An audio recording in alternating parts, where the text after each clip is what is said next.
kunento eke yashiwo uSindi entombela ethi sithi bayede kuwe somandla asimbonanga onje sithi bayede kuwe somandla asimbonanga onje ngawe sithi bayede kuwe somandla asimbonanga onje ngawe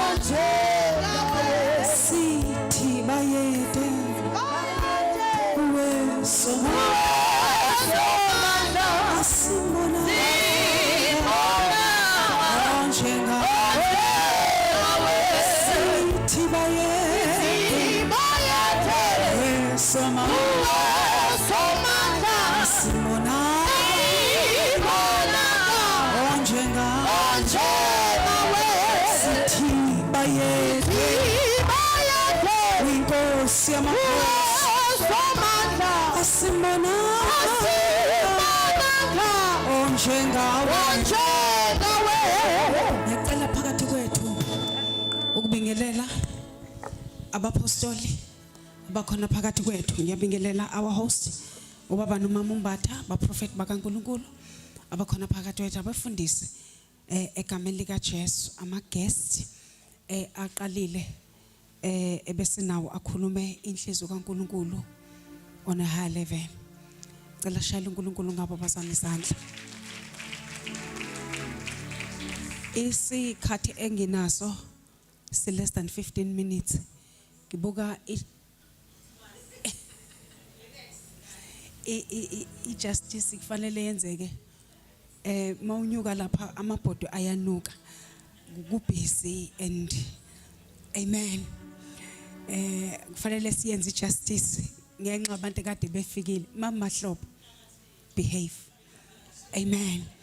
Asimbonga bazana uNkulunkulu mamngwabe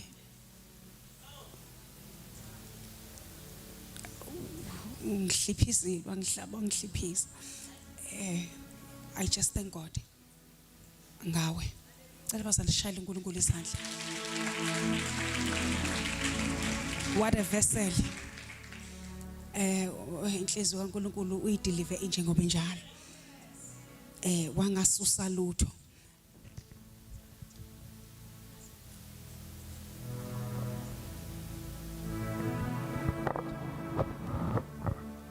Khona ezinye izinto ekufanele iphelele la kithi ningazizwa.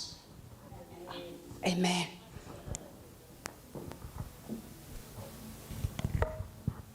Amen. So siyabonga uNkulunkulu sisi kakhulu egameni lika Jesu. Angazi bazana ngiqale kodwa less than 10 minutes wami uthi cela sibheke inizwi kaNkulunkulu. Revelation chapter 2 verse 2 wakhona. Bese siyathandaza. Into yethu uma ngicheka namhlanje nje ingama Ephesians, nothing else. So angeke ngisavula Samuel, angeke uDavid akahlale phansi. uDavid akahlale phansi. NoGoliath wakhe bahlale phansi. Into ithi sise Efeso sicheka into yebandla lase Efeso. Mambatha, thank you so much for deliver inhliziyo kaNkulunkulu na high level. Mfundisi uNyathi Apostle siyabonga baba. Amen. Le eyokhilwa kwabantu ithatha isikhathi. Idinga uNkulunkulu nezwi lakhe ngoba ilo linikeza iauthority ya deliverance. Without izwi there is no deliverance. Kufanele kukhulunyezwe kuse kube khona ideliverance. Indoda ekade isemathuneni eyayiseyihlale iminyaka ikhishiwe ekhaya ikhishwa imimoya ilimaza yathi kuJesu nginamsebenzi emuni nawe ndodana kaNkulunkulu. Uze ukuzongihlukumeza. Jesus spoke the word, then amaketango noma amademon adephatha. Asikho ke isimo esidlulizwe kaNkulunkulu. Kuyenzeka likhulunywe lingarespondi ngaleso sikhathi kodwa lisuke lizwile uJesu ngelinye ilanga udlula emkhiwaneni kufanele isikhathi sokuthi uthele kwangesona. Amen. But uJesu spoke the word. Umkhiwane wanga responda ngenkathi uJesu ekhuluma kodwa mayesebuya uJesu wabona ama results esu. Kuyenzeka silikhulume ukuvutha kwethu sicabanga ukuthi alenza ngalutho. Bazalwana kwethu to deliver the word futhi singalindele ukuthi lizokwenzeka ngenkathi silikhuluma. Ukulikhuluma bese sikholwa umnikazi walo ukuthi masilikhulumile noma lingathatha u20 years to come but lizo manifesta ngoba nikhona nibazalwane. Only the word elikwazi ukuthatha izinto ezikwi disorder liziqoqe zibe kwi-order. Nikhona nibazalwane. Ekuhlakanipheni kwakhe uNkulunkulu khona ikhathi la khona ekwakubonakala ukuthi abaFarisi bam-attacker ngalo izwi. Bathi Jesu, tell us what to do ukuthi singene embusweni. Athi uJesu, nifundani? Ithini into enifundayo? Tell me, because nikhuluma nje nabantu abafundayo. Nifunde ekseni nifunde nantambama. Niyamkhumbula umthelo okwayiphethe incwadi history yabo ithi babeye ekseni bephethe amabhuku noma imbhalo beyifunda bethempelini beyothandaza noma nikhona yini? Hallelujah. Uma uPhilip egibele enqoleni uthi tell me ithini lento oyifundayo. Uthi ngizokwazi kanjani engekho ngichazelayo ngoba nalizwi litrick kuyenze kulifunde as a novel. Alikwazi ukwenza umsebenzi molifunda njenge novel futhi engekho okuchazelayo. Ungaba isitha salo mozolifunda njenge novel. Ungabuya uphikise nento oyikhulume we. Angana masiyazwana yini? Uthi uJesu, tell me into enifundayo ngokwembhalo. Uthini umbhalo about into? Uthi lo fundayo uthi izwi lithi wothanda. Ngithi sonke khona ngizosheshe ngithandaze. Sikhuluma sonke. Ithi wothanda inkosi uNkulunkulu wakho ngayo yonke inhliziyo yakho. Nikhona nibazalwane. Nonke amandla akho. Usethi ke uJesu ufunde kahle. Hamba okwenza lento oyifundile uzophila. Lento oyifundile inama answers okade ungibuza wona. Ungibuza njengoba boyifunda kodwa you didn't have any information. Ngizokutshela ukuthi you are a good reader. Uma ungasuyenze lento oyifundayo uyayifunda kodwa uhluleka kuyenza. Nikhona nibazalwane. You are a good researcher, you are a good reader, but uhlulwa ukwenza lento oyidadishayo. You go in and out searching the scriptures and ukula nazo zikhona ngoba ufunda uhlulwa kulenza. Hamba ke uyoyenza lento oyifundayo. Hamba zakani isikhathi to do the word. Ukulenza it's another thing. Enye into ukukhuluma ngeforgiveness bese kwenzeka isimo esifuna ukuthi uxolele. Enye into ukufundisa ngeforgiveness bese uchallengewa into ethi xolele. Kanti ufundi ukulenza it's another thing. So mhlambe uNkulunkulu is going to help us to teach us how to do the word. Omunye umshumayeli ukhuluma ngeobedience. Ngishoshwa into kaAdam lezi insuku. Adam never prayed, never fasted. Yini kanti ayidonsa inkazimulo kaNkulunkulu ensimini? Obedience. Kanini lenza ukuthi uNkulunkulu angahlaliseke ezulwini achama kushona ilanga kufanele ngiye kumhlobo wami? Obedience. Yini kanti eyenza ukuthi abe glued and attached kwinkazimulo azangayibona into anesidingo sayo kube uNkulunkulu othi ngizomenzela umsisi kodwa yena bengamthandazelanga? I-obedience yenza satisfaction. Ma ulalela akuwena othandazela izinto kodwa uNkulunkulu othi le uyayidinga. Obedience and freedom. I-obedience. Mhlawumbe ngizongithethisa ngenxa yezwi kaNkulunkulu ethi ecelani nizophiwa funani ya Nkosi yami ezeli iBhayibheli nanoma yini niyakuyenzela.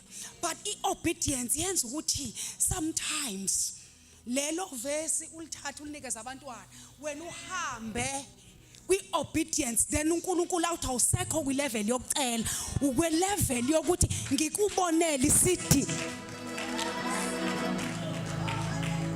The aim kaNkulunkulu ngokufa ka-Adam wesibili wayifuna ukusibuyisela kwi-life ka-Adam wokuqala.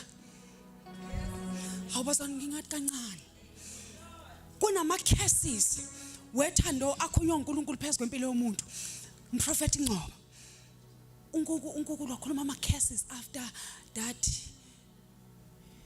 impahla le yenzeka ukuthi lo njalo enze kanjalo, ngiyabona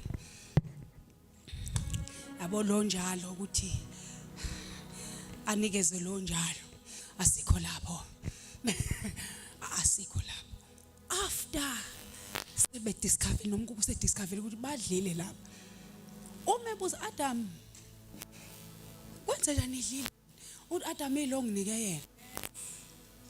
Kuyenzekani ukuthi uphile kwi-level la khona uNkulunkulu noma ukunikeza izinto uthi yazi bengiphila angazi because ngicela sithi uyikhulisa kancane bengiphila kahle ingekho le uyilethile yona engidisturbile.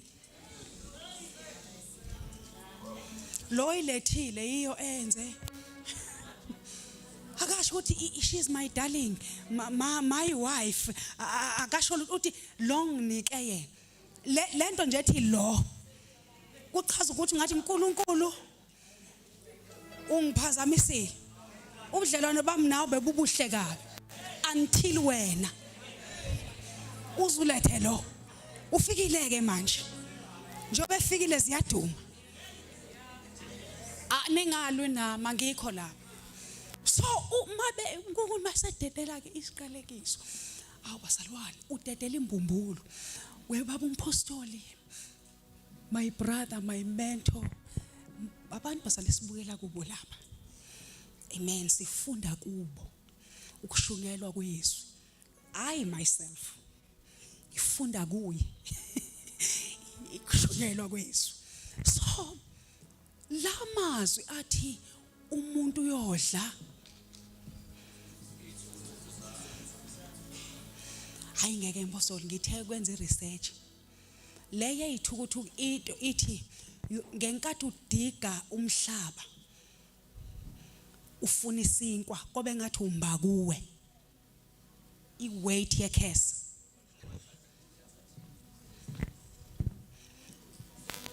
ngenkathi usearch isinkwa kobe ngathi usearcha kuwe. Lento ezithukuthuku ithi ngenkathi usearch isinkwa kumhlaba othabathe kuwo kobe ngasathi unjani umba kuwo. Angazi noma ngakwazini ukuthi ngithi further. Niyabona nibazana ukuthi einsukwini zethu zokugcina abantu they digging themselves ukuze bakwazi ukudla. Bagoa an extra mile ukuze kube khona isinkwa. Angani uma siyezwana yini? Akena ndaba nezulu lele kuthiwa silishumayele namhlanje. As long as kuzoba khona isinkwa noma ngathiwa baba uMashaba your first son iyadingeka le kwandawo, angithi you are digging yourself. Fanele ngizale uyithwale uyihambise khona ngoba i-curse mawuphila under curse ithi you are digging yourself. Ngamama umba kuwe in order to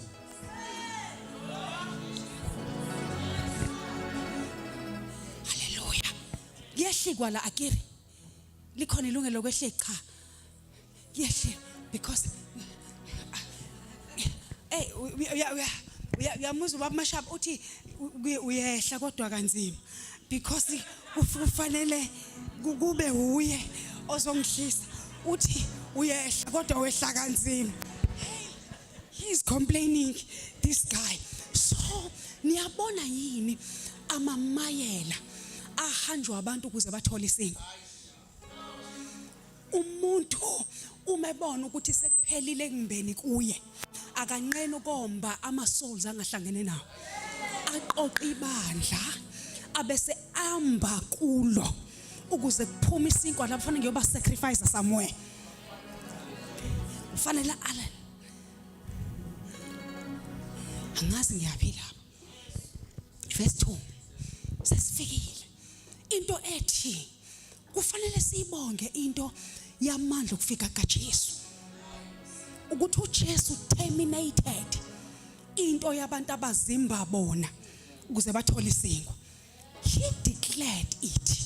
Ungathi wayithi I'm reversing God's word, I'm reversing amazwi engawakhuluma kwikhesi, bese uyalanda uthi oyihlomkhulu badla imali ehlala, but they died. Badla esandleni sikaNkulunkulu bephekelwe yizulu. Ama-vitamin ayengafani nama-vitamin atholakala fruit and veg.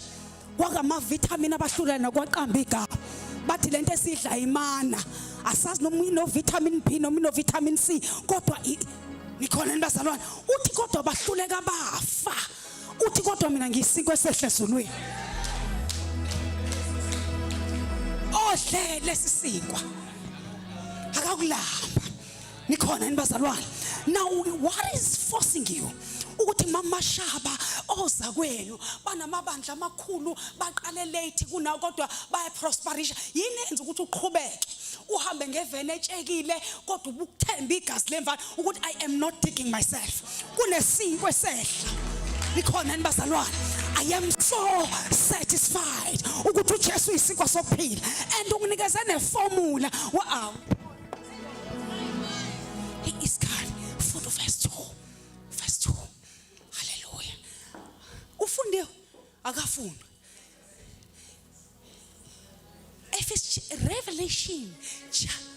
Revelation chapter 2. Nizwile nibazalwane. Nizwile nibazalwane. uJesu as a word. Awu bazalwane. Ikhulunywa into yezwi la. Uma ufunda incwadi yeZaga uchapter 8. Lapha ku verse, I think verse 14. Ithi incwadi yeZaga amanye ama versions but lengiyifundayo ithi funa mina as wisdom, then wealth, ingcebo ilandela ukuhlakanipha. Mawuthola mina iwisdom uyothola ukuhlakanipha.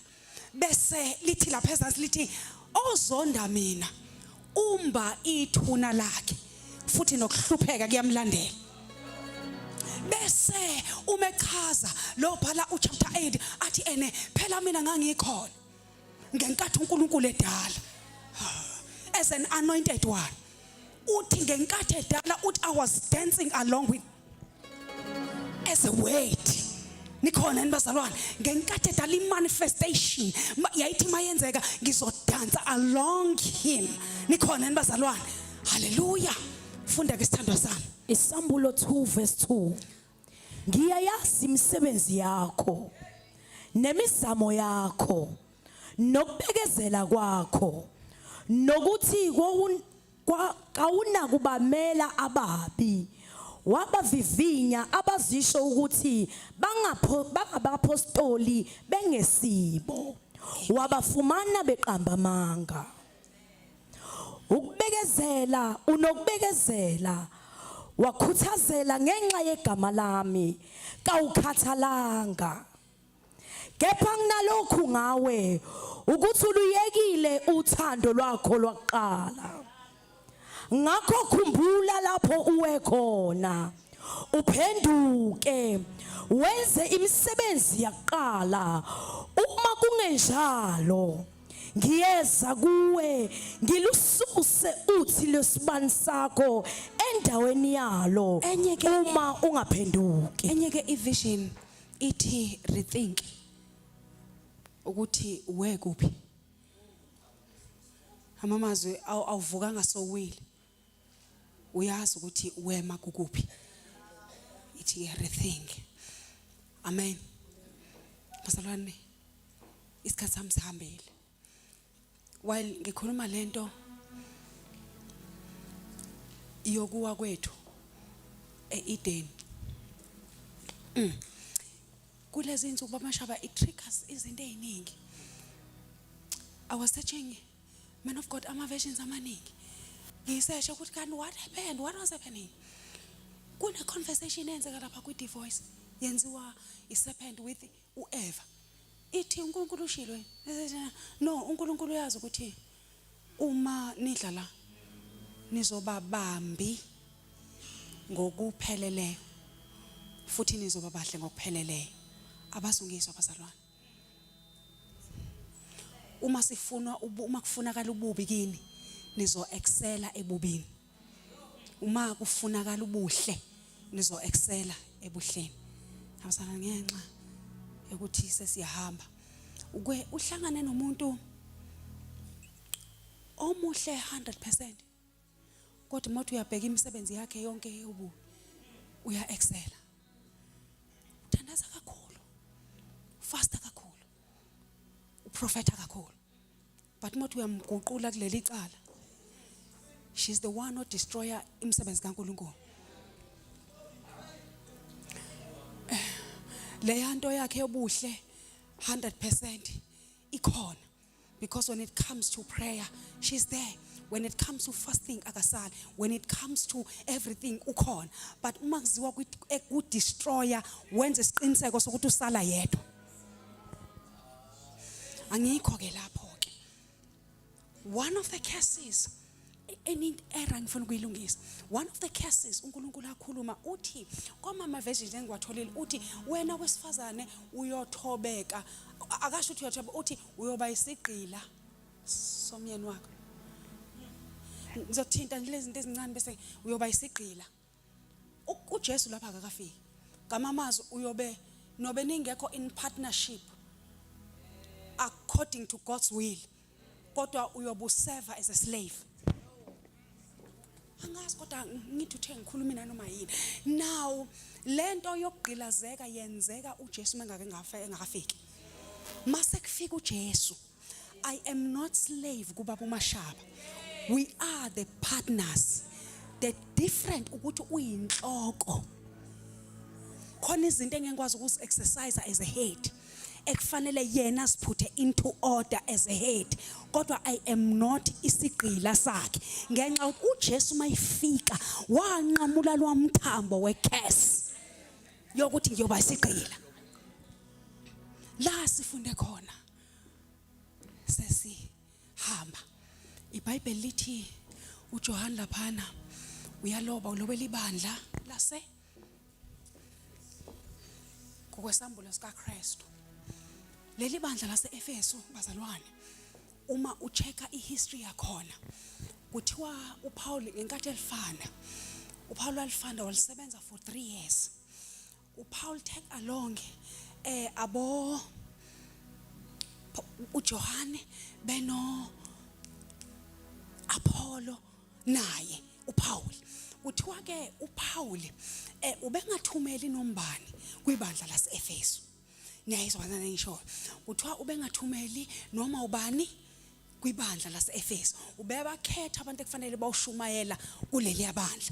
Kuthiwa ke uApollo, I mean uJohn ubene gift yokuthi mayishumayela ubethi mayimile kube ngathi kumile abantu abawu2, ame as a teacher, ame njengomvangeli. Kodwa futhi ngeke ahlale phansi ingenzekanga ibaptism of the Holy Spirit. The way obegcotshwe ngakhona. Lithi ke iBhayibheli, these guys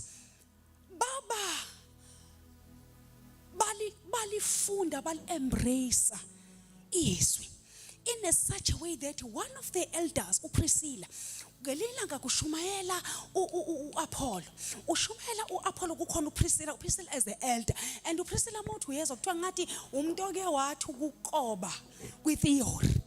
Niya understand? Uyashumayela uApollo uthi uApollo ungena kakhulu kuyifundiso zika John uMbhaphatisi.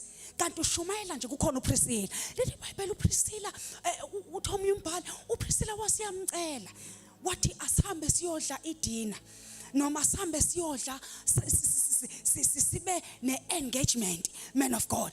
Uma besaxoxa usiyam empowerisha uthi uma ushumayela ungamfihli uKristu. Ngiyezwa ukuthi entshumayelweni yakho ucwile kakhulu embhabhadisweni kaJohane.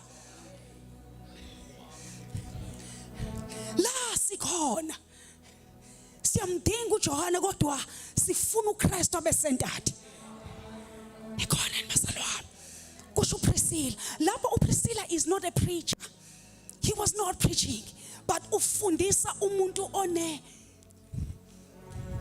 yokuthi mawushumayela, you need the empowerment. Udinga umuntu othi phuma ngala ngena ngala.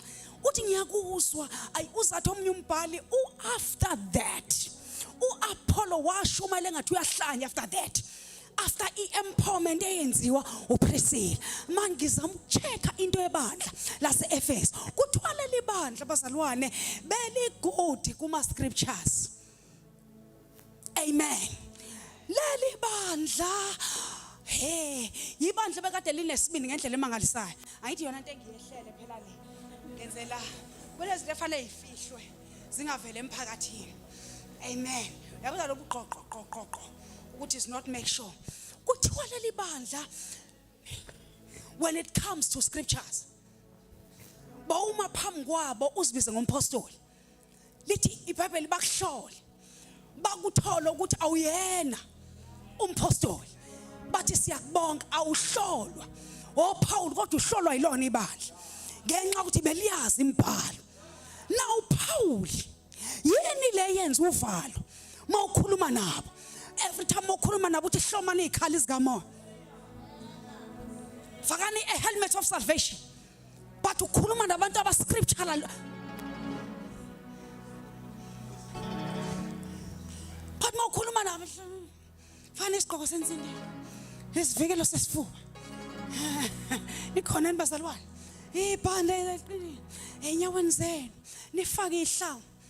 I understand. Kwani why Paul mawukhuluma nabo laba ngoba scriptural ulokubatshela ukuthi hlomani zonke izikhali sikamoya anikumelana amaqhi. Nikhona nibazalwane. Uthi komunye umbhali isizathu mangenze research uthi labazalwane banamathela kakhulu kwiscripture babe sebamdedela ingcwele. Kuthiwa ke ngalesa sikhathi uPaul esehamba abasani sengiyaqeda ngalesa sikhathi uPaul sehamba ngesikhathi sehamba ukhala inyembezi uyakovalelisa kuma elders uthi bafuthi sengiyahamba njoba ngihamba ngiye eJerusalem ngibuyi igaranti ithi ngiyofa but ngicela ningenzele kanje phela ngamsana ukusuka ezimfundisweni enganifundisa zona. Number 2 uthi omnye umbhali uthi uPaul winani imphefumulo at all cost. Lithi kwaba khona isililo makuhlukwana. Uthi ngokuba phakathi mangibuka phakathi kweni kuvuka a false teachers. Kukhona abafundisi. Ngeke ngichaze namhlanje. Abazovuka phakathi kweni ngendlela abanamandla ngakhona. Uma ningakwazi ukuhloma izikhali zikamoya laba abantu bazonqoba. Webazalwane uyahlangana nomuntu bamashaba ohalela ukuthi engathi ungahlala naye because ngendlela unpack ngalizwe kodwa udiscover ukuthi ngendlela abuhlaza ngayo.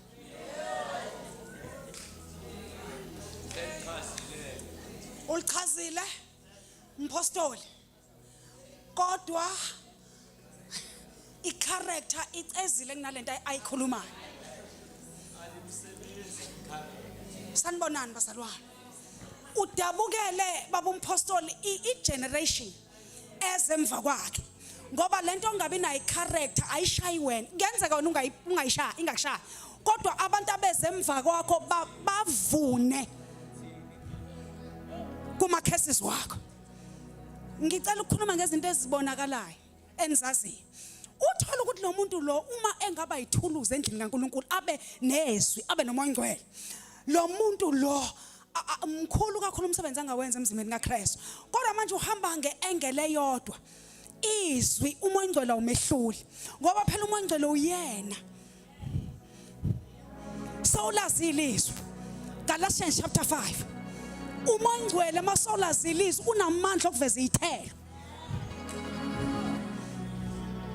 Ukuthi sengishumayelile kufanele into engiyishumayela abantu bayifice eminyango ngihamba. Ngibe nothando. Ayikho into ebuhlungu njengomuntu oshumayela kakhulu kodwa ongathuthinteki. Ongeke nikhona nibazalwane. O2 anointed in such a way that ugesi uyashoka. Mombingelela uzoshokheka. Jesus. Nikhona nibazalwane. La esifuna kule iBhayibheli uthi uPaul nginalokho kokuthi khona into enifuna ukutsheka ngayo. Nikhula kuhlangothi olodwa. Omnye umbhalo kade ngimcheka ekseni uthi laba bazalwane bakhula kakhulu scripturally. Baze bathemba ingqondo yabo ezwini.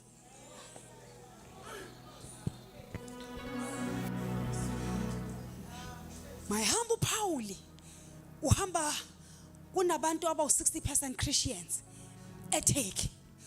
Uma kuthiwa njengamanje it's only 4.5% wamaKristu. In closing bazalwane ngenxa yesikhathi nansi into ethi umbono wafela ezandleni zawo. Wafa umbono ebowuphethe unamandla. Uthi uPauli kunama false teachers. Uma ningekho well equipped ezwini lama ezwini nakumoya ongcwele nokuhloma izikhali zikamoya ongcwele lama false teachers azonwina. Akabawinanga ngoba bengayazi imbhalo kodwa balahla umoya ongcwele bahamba ngezwi kuphela. Umoya ongcwele bazana nezwi amawele. Ma ufuna ukuba grounded and rooted in Christ. Awungithi iBhayibheli lithi uma nithi nikuya umoya zihloleni nina ukuthi nihamba ngaye yini umoya. Kamama siningahlolwa befundisi search yourself. Unikhona yini bazalwane? Kama search yourself ukuthi usekuyena umoya ukhona yini umuntu onomoya ongcwele okhuluma njengawe. Ukhona yini umuntu onomoya ongcwele obehave njengawe. Ukhona yini umuntu onomoya ongcwele owenza lezo ozenzayo manje. Umoya ongcwele bengekakukhuze yini uthinte kanjani ngoba umoya ongcwele ukukhuza usacabanga ukuthinta mayekho ufinyelela kanjani kwi level yokuthinta.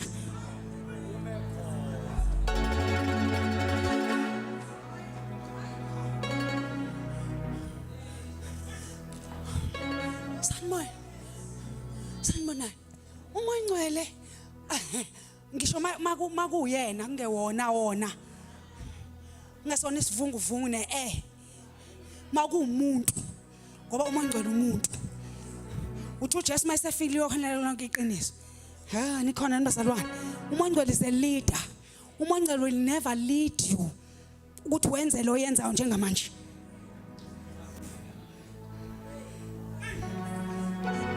Mawuhambe mangeni kusho ukuthi umholi wakhe akuyena umoya ongcwele. Nezwi likaNkulunkulu alikho kuwe. Ngoba umoya ongcwele mayikhona into ayenzayo ma izwi likhona urevive izwi ukuthi izwi likaNkulunkulu nango ngena la. Nawu nikhona nibazalwane bese yakhuluma ongcodunu izwi lithi ungathinti. Thina kudala thina kwakuthiwa ngesikhathi zethu dadewethu umfethu my sis kwakuthiwa wawuthi moya ohlambuluka kuthiwa hayi man wena awushawanga yilo muntu okushelayo. Lo muntu okushelayo ubone inhliziyo yabona bogogo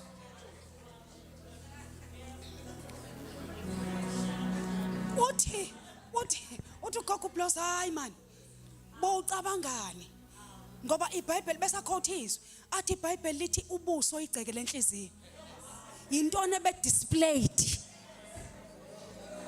eyenze ukuthi abe attracted to you. Then yabona lezo zinto ukuthi zibula kanjani. Kodwa leyo nto izogcina ekuthenini ukwazi ukumlalela umoya ongcwele ukuthi okay, angihlambuluki sengithintile. Ngihlambuluka kusene conversation. Ukuthi i-conversation ingilidela umsebenzi kamoya ongcwele. Hallelujah. Umoya ongcwele ukusiza akusize wedwa. Usacabanga ukumzonda uma mfihlela.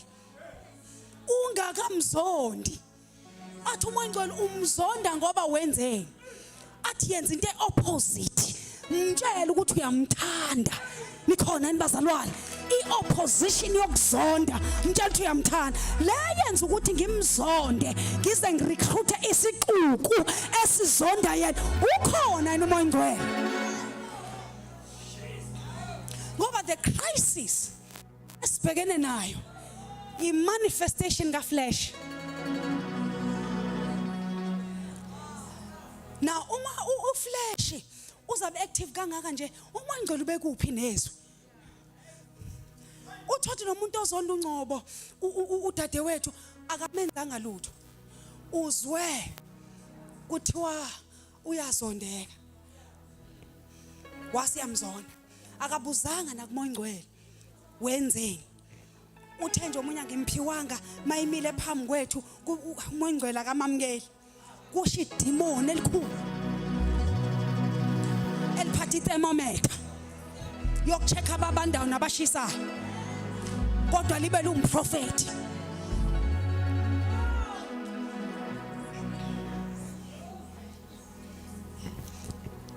Uthi ke la kwincwadi yesambulo nginalokhu ngawe.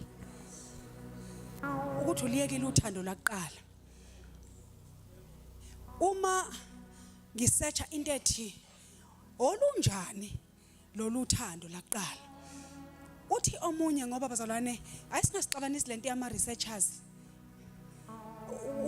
Uhlangana nohlangana naye akutshele ngendlela acabanga ngayo.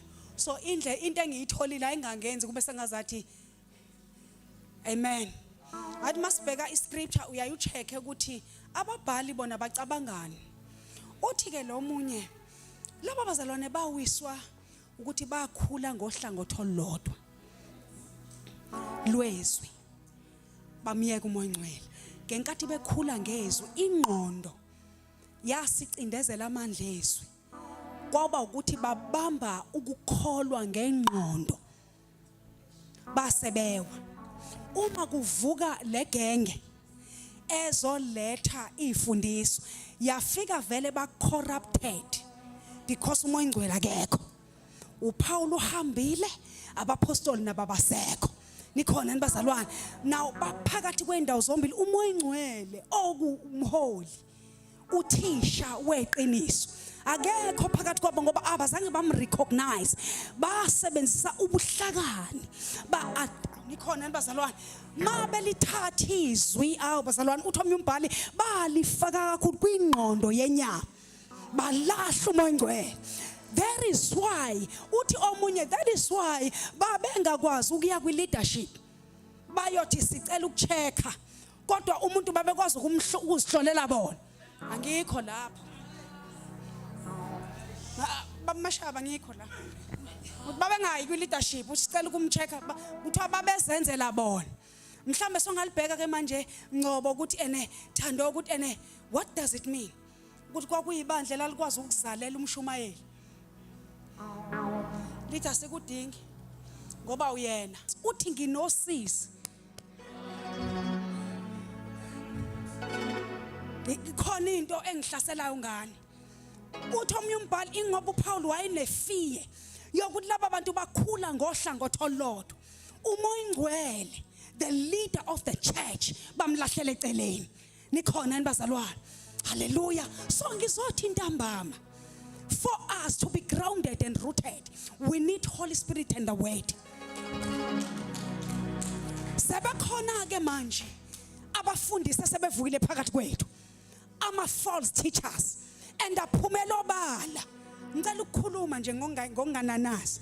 ukuthi abanye bakhuliswe ngayo iminikelo kodwa baphumela obalo manje bathi abefundisi badla iminikelo anganikelo. They are corrupting the church. They are corrupting the blessings of the church. Bayahluleka ukusearch imbhalo kwincwadi yezenzo ukuthi hey laphana kwake kwangadingeki ngisho 50% ophuma kuAnaniya nonkosikazi wakhe bafela u50% kwathiwa la the rank that you are operating idinga 100%, so maniza no 50. You are downgrading the work of the Holy Spirit. And akubona uPaul abambulala kuthiwa babulawo yena umoya ngcwele kwathiwa isethembiso nisenzise kumoya. Nikhona yini bazalwane? Hawu nikhona yini? Kuchaza ukuthi hayi kusesekude. Uyavuka uAnaniya athi mina ngafela u50.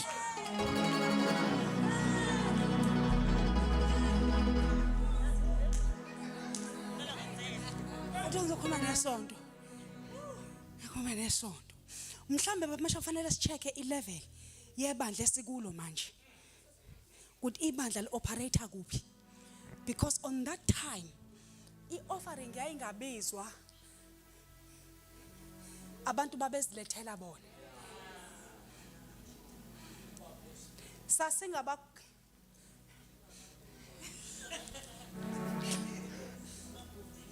right. Abantu babekhuthuzwa inkazimulo kaNkulunkulu. Abakhuthuzwe to the level yokuthi athi umuntu ayi lo 100 rand enguphethe mncane ngiyodayisa ngemoto. And le mali ngizoyibeka njengoba injalo einyaweni zabapostoli. Awunikhona nibazalwane. Abantu babethemba inkazimulo on that time ngalendlela babedla kwinkazimulo. Not kuma bank balance wabo. In closing, Church of Christ. Hallelujah. Hallelujah. Hallelujah. Umebhala la uthi nginalokhu ngawulahlila uthando lasekuqaleni.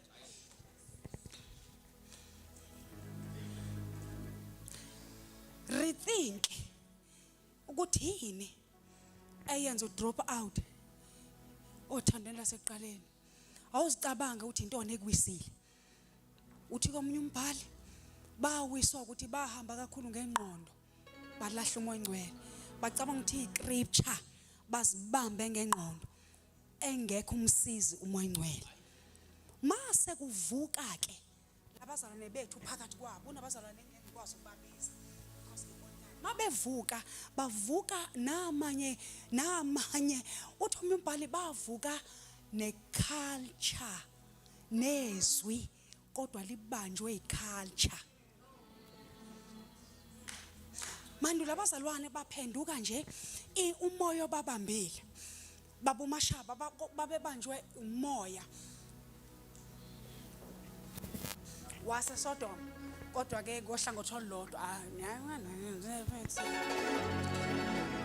labazalwane babebanjwe lo moya ukuthi babe nento yokuthanda kakhulu ukuya emibhedeni uyabo bebanjwe lo moya uthi abazalwane I was searching uthi omunye umbhali ungelanga uPriscilla kwake kwathi kushunyayela uPriscilla hawu bazalwane kushumayela yena uApollo uPriscilla wakhava uApollo ukuthi la bebeshumayela khona kwakunesithixo sesex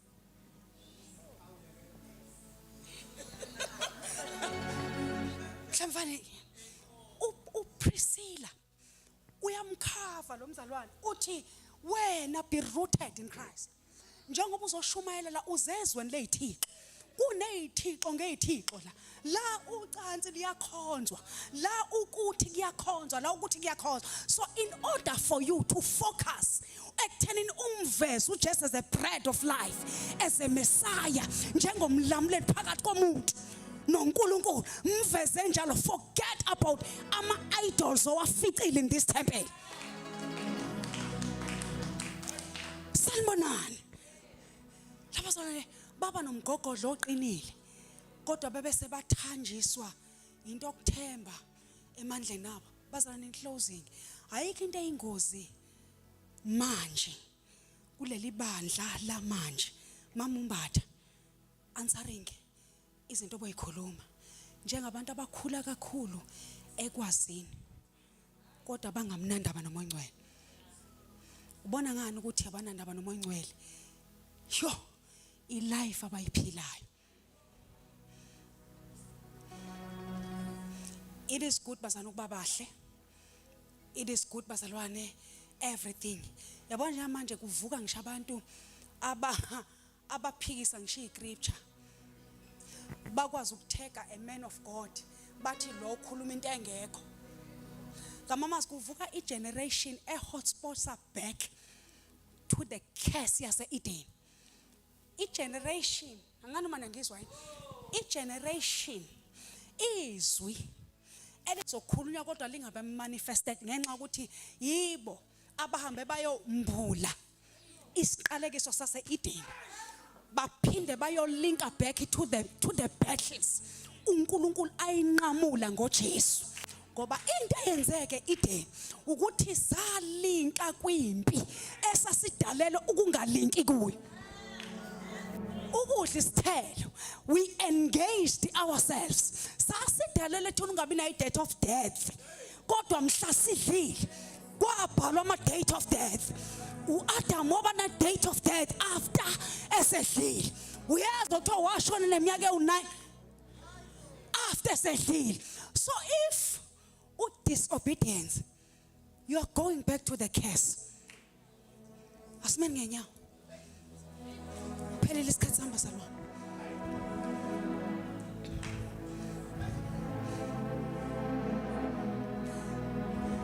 uNkulunkulu ulalelwa ngani? Ulalelwa ngezwi. Nangokuthemba emandleni kaMoya Ongcwele. uJesu uthi kungilungela ukuba ngihambe ukuze uMoya Ongcwele efike.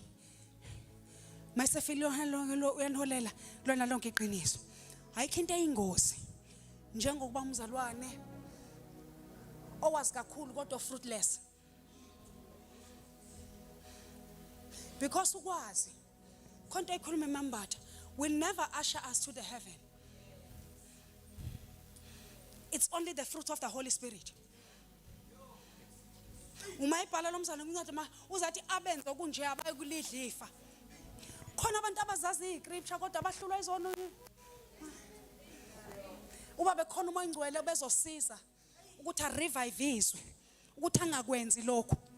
And mayisekwenzile ubuya as an enemy to the body of Christ. Ubuya as an opposition. Awunikhona nibazalwane. Uphikisa yonke into. Wenza into ephambene nezwi. Awunikhona nibazalwane. Ungathi uPaul ngenkathi ekhuluma, kodwa Nkosi yami into esikhathi. uPaul ngenkathi ekhuluma noTimothy uthena, "Hey wena kukhona nama elders lapho la uleader khona."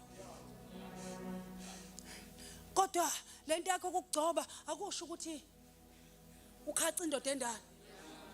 But in our generation kukhona abantu abaphumela obala abakwazi ukukhaca indoda endala. Umuntu aphumela obala lo muntu unabantwana unonkosikazi kodwa akwazi ukutshela anointed man of God athi lento oyikhuluma nayo inanqondo. Because they don't know the power of the Holy Spirit. uMoya Ongcwele ubezomredirect athi for the fact that isalvation ayigcini kwicycle yakho kodwa kufanele idlulele kwigeneration. So mangabe ingadluleli kwigeneration is not a salvation. Nikhona nibazalwane abe nesibindi bamasha basokuma. Sengisho mina social media address indoda endala. Ngicela ukuma bazalwane njengomfundisi ukuthi thina sakhula abantu abadala bethu besigeje iScripture. But we thank God ukuthi sabaleke esonweni. Ayishumayela into futhi ngizoba namanje ukuthi umkhulu la. Kodwa kona lokho kugeja kwakhe yiko ngenza ngihlale kahle emshadweni wami. Ngoba ukugeja kwakhe is a blessing over my life. Ukuhlala kwami and ukugeja kwakhe ezwini ikona okwaqhumisa ama blessings. Nikhona bazalwane without questioning him ngoba angikho kwi rank yokumquestion.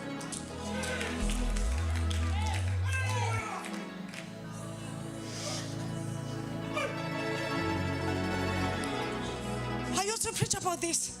Uthi yamazini uNkulunkulu ukuthi wakwadedela uNowa wabanqunu. Wadakwa. Phambi kwabantwana bakhe. Bobabili fanele bambone. Kodwa kunomvuzo futhi ekumboneni. Uthi umbone wathi.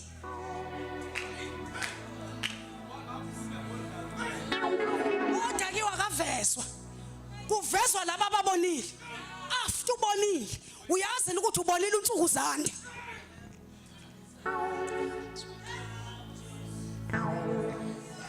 Omoya mayibona. Akafuna ukuhlela. Afuna ukumbona uhlehla. Lo munye uyahleka. Why uNkulunkulu aqalekisa umuntu obona iqiniso?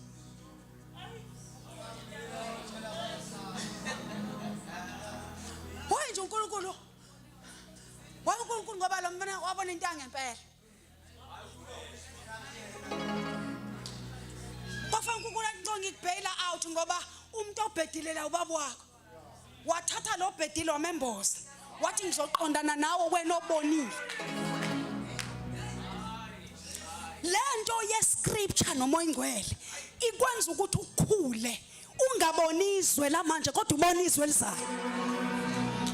Lento kwazi scripture bese uacknowledge ukufundiswa umoya ingcwele izwi yenza ukuthi mawubheka izwe ukhulume kodwa uKristu uthi le njengoba yahlula okhokho ngizokhuluma izwi ukuthi okuzelwa uNkulunkulu kuyinqobile enqobile. Ukhulume ngamanye amazwi mawazi uMongcwele nezwi uphila impilo yokukhuluma. Uyakhuluma uphila impilo yokukhuluma.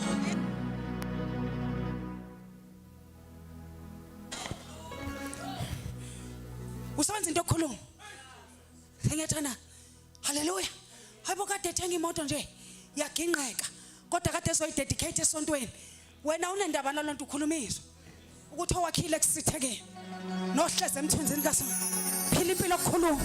Uthi noma ngihamba esigodini sethusi angikusabu ngoba yena una bathi bekudabukele bethi le nhlupheke nje izombulala. Uthi ngicela ukunchecka ngizonixoxela kwangilungela ukuthi ngihlupheke kuze ngazi imiso zakhe. Yini akukenza uqhubeka uthandaza. Ngithandaza umthandazo uthi Jehova ngiphi ingqondo kuze ngazi imiso zakho. Sanibona ntambama izwi noma ingcwele kukwenza ube grounded and rooted. Likunikeza iwisdom. Uyazi la kufanele ukhulume khona nala kufanele ungakhulumi khona. Nganoma siyazwana. Oh niyasizwana. Ufunza uJesu. uJesu lithi iBhayibheli noma benzana akaphendulanga ngazo. I-destination yakhe yayingafuni into ukuthala kuyichaze ebantwini. Nikhona yini? Lento ayimbiza esiphambana yayenza ukuthi mayibuka bona abarate njengabantu abangazilutho ukuthi balwisa into abangayazi. Bazalwane in closing, you need God's word, you need umoya ngcwele. Ubalansise, otherwise uzoba isitha sabantu ekufanele bekuthiwe uyabakhulisa. Angani wena ngiyangizwa yini? Uke wambona umuntu okhula ngalendlela ukuthi akasakwazi ukukhulisa abanye. Every time uhlele phethe ipeni elibovu. Yabo nje basiya lapha eyiteshini. Uphethe ipeni elibovu uzoqala lapha kumama uMbatha athi bengingafanele akusho lokho. Siyadla nje uphethe ukhule kwi-level la khona engakwazi. Ukhule ngalendlela ukuthi yena ume kwindawo kaNkuluNkulu is correcting people. Kade ngikhuza umnyumzana ngithi mina awuyeke lento yokuhlela every time on social media ucrush abantu abashumayelayo. Ngoba asikaze sikubone ndawo la ushumayela khona. Ngamamazwi uNkulunkulu ngakavela akubizela ukuzocorrect abantu kuphela. Vele wena ubizelwe ukuthi makukhona nje ivideo etrendayo sekuzothegwa wena ukuze wena ukwazi ukucrash into eshungayile iyona calling. What about your kids? Ubathandazela nini abantwana bakho? What about the generation edinga uYesu uyisanini kuJesu? Ubusy crushing the sermons. What about the future? Do you know labantu abacrashayo ifuture yabo is very bright. Let us close our eyes. Rethink. La ukhona. Inkosi ingazifiki collecte uthi le ibani. Umzalwana akakhuli kuhlangothi olodwa. Mawukhula kuhlangothi olodwa uwazi uMongcwele kuphela. Mina ngingakhuli imkhuba eseyikhona ebandleni esiregada njengokuthi kusebenza kaMongcwele. But mawuthi uyabheka ayinoma ngathwana. uMongcwele ngeke akwazi ukumenzisa umuntu into enje. But ukukhula kuhlangothi olodwa ukwazi uMongcwele yedwa izwi ungalazi. uMongcwele has power bazalwane. uMongcwele nezwi has power bazalwane ukuthi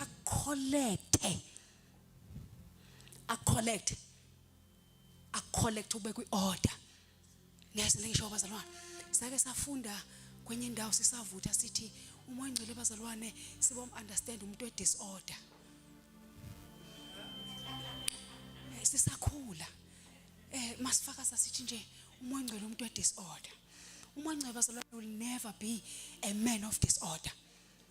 Nikhona bazalwane noma ekhuluma akadlokovu ukhuluma ngephimbo elipolite. Umuntu we-communication ukhuluma nawe as a human being, as a spirit being, as a person oredeemed uKristu. Neza ngisho bazalwane ukhuluma nawe ekwi-throne kaKristu within you. Neza ngisho my address wena usebenzisa into ethi uze kuwe ngoJesu. Akani mina ngizwe. Asithandazeni.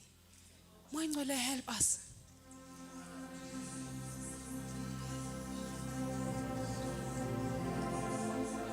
Mangi benjengo Jesu siyathandaza. Kani kiyeta. Hey twayendabe uyi isewa yemuswa. Hey twayendabe uyisewu uyi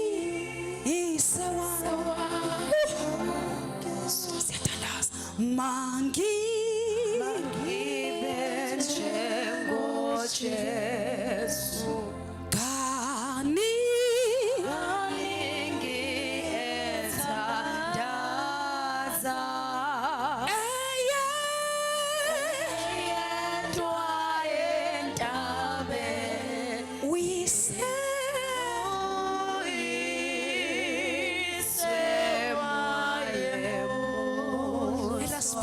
njengalokho uMongcwele ukhona phakathi kwethu, njengalokho izwi likaNkulunkulu likhulunyiwe. Help us Holy Spirit. Sisize uMongcwele. Sivule amehlo kuba singene esihlakanipheni. Sihlakanishwe yilo izwi lakho. Baba wethu onamandla, let us pray. Baba wethu onamandla wonke. Namhlanje ntambama we come into your throne, not by the works that we have done. We come by the grace and the grace alone. Siza ngoJesu yena yedwa. Siza ngoJesu omlethile ukuba azolamula impi eyenzeka eEden. Uma eyilamula yalamuleka ngempela. Ngoba uthezwini lakhe uma indodana inikhulula niyakuba ngabakhululekileyo impela. Siyezwa ukuthi impi yalamuleka okwangempela. Help us Mongcwele. Help us Mongcwele. Revive us. Remind us ubukhulu Baba wethu onamandla bokumazi uNkulunkulu ngayo uKristu uJesu simile emandleni ezwi lakhe. Can you just lift up our hands? Hawu bazalwana hallelujah. Oh hallelujah. Oh hallelujah. Glory to Jesus. Glory to Jesus. Izwi likaNkulunkulu bazalwane. Yo. Alifani nenoveli. Lidinga iwisdom kaNkulunkulu. Ukhona ino njengami namhlanje ebusuku. Othi moya ngcwele ngizocela ukuhlakanipha ungabi namahloni. uSolomon wakwenza. Ngazi there is a miracle uNkulunkulu ufuna ukuyenza engqondweni yakho yokuthi akunikeze iwisdom yokwazi imbalo nokumazi uNkulunkulu ehleze emandleni ezwi lakhe. Ukhona nothi mama mashabathandaza nami uvela ugijima uze ngaphambili sesiyavala gijima. I just want to know you more. I just want to know you more and more and more. I just want to know you more. Just want to know you more and more. Urabashande makamahasuya. Hey labasa. Helamase kende. Helamasunda. Hela naniye. Hena. Helesha alai. Helene sokonosha. Mukama hasukade. Mekemesha kadai. Yibili shaganosa. Aya haya haya. Shusha ne ye. Nakasokodosha. Pradada suka. Ipraka adeke. Kepeke deke dia asia. Hey ya ya. Hey ya ya. Hey ya ya. Hey ya ya. Hey ya. Mama Pastor Ngoba. Celebisa ngaphambili nokwamahesha no. Ayanase. Kodwa bazalwa. Hey ya ya. Hey ya ya. Hey ya ya. Hawana hey ya ya. Hey ya ya. Hey ya ya. Hey ya ya. Hey ya hey ya sha. Hey ya ya. Hey ya. Oh Jesus. Hey ya ya. We are praying. Lord, give us wisdom. Lord, give us wisdom. Ukuze mangivuka abaneyifundisa ezitshekile bangasiwineli ngakubo. Sibambe izifundiso zasekuqaleni. Lord, give us wisdom. Lord, give us wisdom to maintain ikhonkwana ezabekwa. Lord, give us wisdom. Sinikeze ukuhlakanipha. Sinikeze ukuhlakanipha. Abazalwana ocela kuye uhlakaniphe uyamnika kona. Maye phayena kajakadi ushamaye. Can we just pray?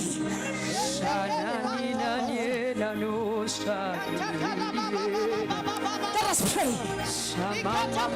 Let us pray. Our spirit of wisdom. Salapeswe kandala. Moya oshakanipha. Moya kaNkulunkulu. Moya hleli Solomon. Yesha peswe kandala. Moya oshakanipha. Ophathisa ngoSolomon. Oh, yeshala peswe kandala. Tandosa. Pray for the wisdom. We shall be given unto you.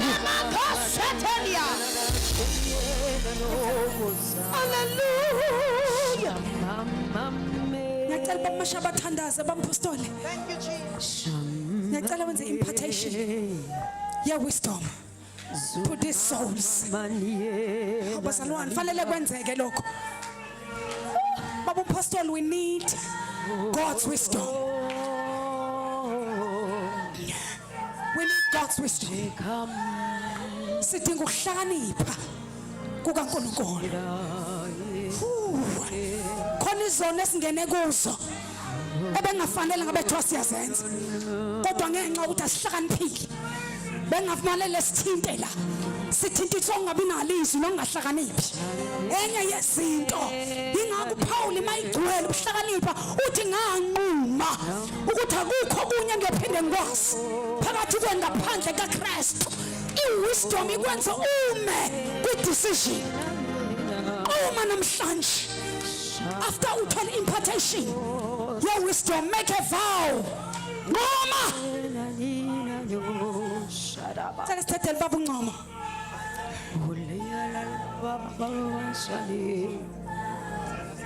Asithandaze baba wethu ongcwele egameni lika Jesu Christ inkosi baba wethu ophakemeyo nonguyise wenkosi yethu nguJesu umnini mandla onke inkosi yokuthula inkosi yokuphila uNkulunkulu wawonkulunkulu inqaba yethu izibulo labakholwayo izibulo lezidalwa zonke siyabonga baba wethu ongcwele eshonini kwelanga uNkulunkulu wethu ongcwele kuba usiqoqele kule ndawo baba wethu ongcwele kuba kuzosetshenzwa ukuphila kwethu egameni lika Jesu onamandla siyakholwa ke baba wethu ongcwele kulo izwi lakho kanye namandla alo yakholelwa kwenkosi kuba kukhona ushintsho olwenzakalayo right now egameni lika Jesu inkosi engcwele uyakholelwa baba ukuthi amandla akho ayasephula baba wethu ongcwele zonke izinto usitha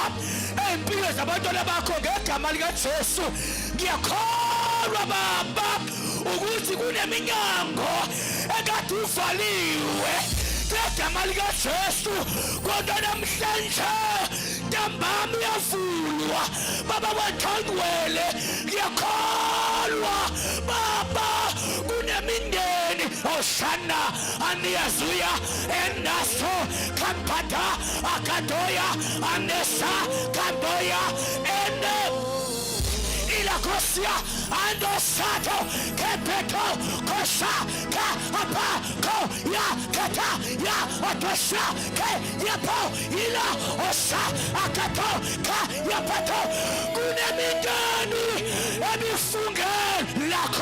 ebifungelwe ukuthi ngenzeke lutho kodwa ngiyathandaza egameni likaJesu onamandla udevil ngegama likaJesu ayirefresh wonke amazwi afika endlebeni zakho oshana ania enia abaya ano ilia amaya ilia ele ilia oyana ilia ania ilia ilia ebe anai okukansaki kubantu kodwa uyakwenza baba wathona manda egameni likaJesu inkosi enamandla baba ngiyathandaza kunamadimoni afika nezifo emzimbeni yabantu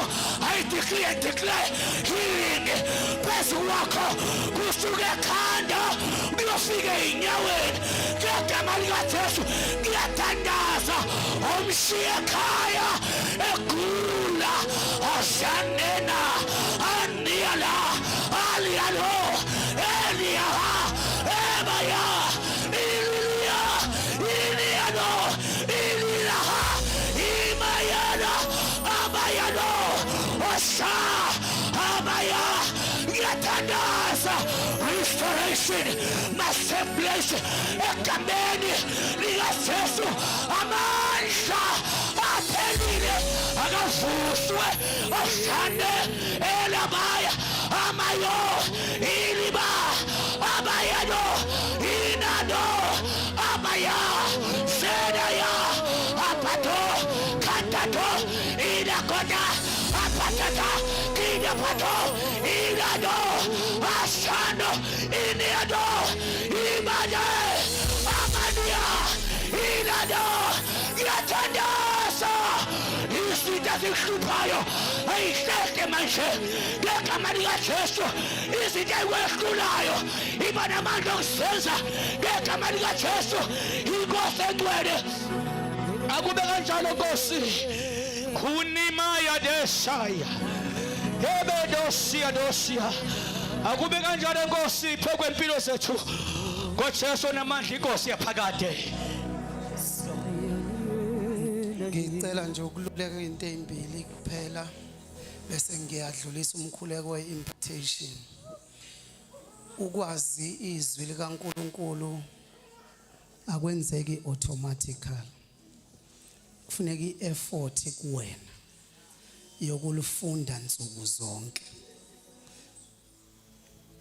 Ngiyaphinda futhi kufuneka i-effort kuwena ozoyifaka ulufunde nsuku zonke. Uthathe lento yenza mawuzodla ukuthi wena udla kabili noma kathathu osukwini nezwi lihle kanjalo. Because iBhayibheli alizijampeli lingene kumuntu kodwa umuntu oluvulayo. iBhayibheli ke liqale engqondweni before liye enhlizweni. Owakho umsebenzi ukuliyisa engqondweni okamoya ongcwele ukuthi aliyise enhlizweni.